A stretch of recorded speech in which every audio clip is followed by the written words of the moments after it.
ब्रह्ममुरारिसुरार्चितलिङ्गं निर्मलभासितशोभितलिङ्गम्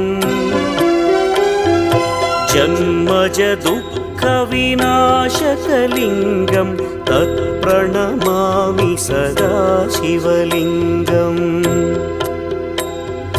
देवमुनिप्रवरार्चितलिङ्गं कामदहन करुणाकरलिङ्गम्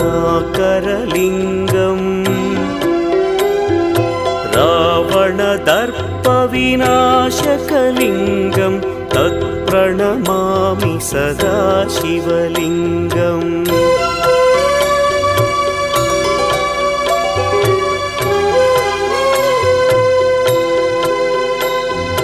सर्वसुगन्धसुलेपितलिङ्गं